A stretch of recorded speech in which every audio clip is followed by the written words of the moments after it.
Good morning, मी Manali. News 18 लोकमतमध्ये आपल्या सगळ्यांचं स्वागत. सकाळचे 8 वाजलेत. आपण पाहताय सकाळच्या बातम्या. मात्र आजची सगळ्यात महत्त्वाची बातमी ती म्हणजे पत्राचा गैरव्यवहार प्रकरणी ईडीनं संजय राऊतांवर कारवाई करत त्यांना रविवारी रात्री उशिरा अटक केलेली आहे. सकाळपासून त्यांच्या मालमत्तांवर छापेमारीनंतर संध्याकाळपासून राऊतांची ईडी कार्यालयात चौकशी करण्यात आली आणि त्यानंतर रविवारी रात्री 11:38 ईडीनं राऊतांना अटक केल्याची माहिती समोर आली. संजय राऊतांना आज पीएमएलए कोर्टामध्ये हजर करण्यात येणार आहे. तर राऊत यांच्या भांडूप येथील निवासस्थानी ईडीनं छापे घालून सुमारे 11.5 लाखांची रोख रक्कम जप्त केली आहे आणि त्यानंतर राऊत यांना ईडीच्या कार्यालयात नेण्यात आलेलं आहे.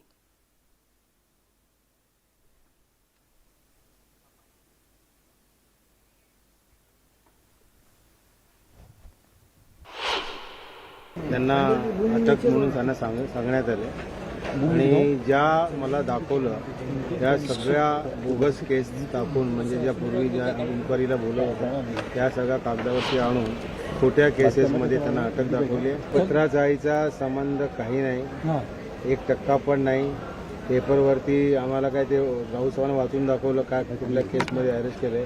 काय ती जुने केस आहे, ते 50 लाखाचे ते एंट्री ते अमुक किंवा आणि काहीतरी बोगस केस बनवून त्यांनी एक फाईल एक फ्रेम तयार केली अटक करण्याची आणि त्या फ्रेमनुसार त्यांना अटक करण्यात आलं. पण संपूर्ण जी फ्रेम बनवलेली अटकेची ही अत्यंत बोगस आणि खोटी आहे. आणि साहेब ओके आहेत, बिंदास आहेत, त्यांना काही टेन्शन नाही आणि कुठल्या प्रकारची भीती त्यांना नाही. ती जी कॅश सापडली त्याच्यावरती ज्यांनी ताबा घेतला त्यावेळी लिहिलं होतं त्या कॅशवरती अयोध्या आणि एकनाथ शिंदे, म्हणजे त्याच्यामध्ये ज्यावेळी अयोध्याला हे लोक गेले त्याही कॉन्ट्रीब्युशन होतं.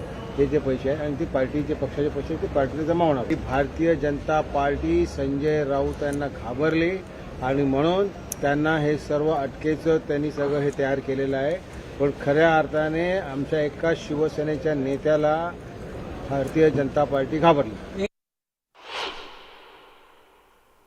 तर या संपूर्ण प्रकरणाविषयी आपण आज जाणून घेणार आहोत. आमची प्रतिनिधी सुस्मिता भदाणे थेट ईडी कार्यालयाबाहेर आहे. आपण सुस्मिताकडे जाऊयात. Good morning Susmita. मात्र आज शिवसैनिकांसाठी, शिवसेनेसाठी आजची सकाळ एक वेगळी सकाळ म्हणावी लागेल, कारण शिवसेनेचा आवाज, शिवसेनेचे मुख्य प्रवक्ते, शिवसेनेचे खासदार संजय राऊत यांना काल रात्री 11:38 ईडीनं अटक केलेली आहे. तब्बल 16 तास त्यांची चौकशी झाली आणि त्यानंतर अटकेची प्रक्रिया झाली. आज संपूर्ण दिवसभरामध्ये काय प्रक्रिया होणार आहे, कारण त्यांची मेडिकल करण्यात येईल, काय सविस्तर अपडेट्स? खरं तर संजय राऊत यांना अटक होणार याचे संकेत कालच मिळालेले होते. साधारणपणे 9 तास त्यांच्या घरी ईडीचं पथक होतं. मोठ्या प्रमाणात शिवसैनिक त्याही वेळेला आक्रमक झालेले आपल्याला पाहायला मिळालेले होते. हे सर्व शिवसैनिक आज या परिसरामध्ये येऊ नये म्हणून पोलिसांनी विशेष काळजी घेतलेली आहे.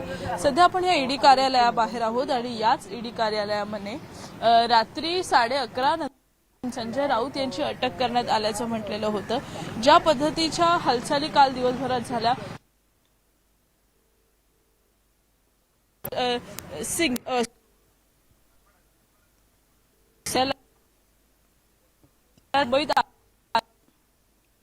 करण्यात आली आणि या अटकेच्या कारवाईनंतर आज संजय राऊत यांना थेट मेडिकलसाठी सगळ्यात पहिल्यांदा नेलं जाईल. आरोप त्यांना तर आमची प्रतिनिधी सुस्मिता आपल्याला ईडी कार्यालयावरून माहिती देते. आज संजय राऊतांना मेडिकलसाठी घेऊन नेण्यात येईल आणि त्यानंतर पुढच्या प्रक्रियेला सुरुवात होईल. मात्र आजही संजय राऊतांची ईडीकडून चौकशी केली जाणार आहे आणि तब्बल कालच्या 16-17 तासाच्या चौकशीनंतर 11:38 रात्री संजय राऊत यांना अटक करण्यात आली. तर पत्राचा घोटाळा प्रकरणी ही अटक होती आणि या अटकेनंतर संजय राऊत यांचे भाऊ स्थानिक आमदार सुनील राऊत यांनी म्हटलेलं आहे खरं तर की खोटे पुरावे आणि खोटी कागदपत्र घेऊन ही अटक करण्यात आलेली आहे. मात्र पत्राचा प्रकरणामध्ये ईडीनं चौकशीनंतर संजय राऊत यांना अटक केलेली आहे. तर आज पीएमएलए कोर्टामध्ये त्यांना हजर केलं जाणार आहे. सुस्मिता, आजच्या दिवसभरातल्या सगळ्या तिथल्या अपडेट्स, घडामोडी जाणून घेत राहणार आहोत. तुर्तास धन्यवाद.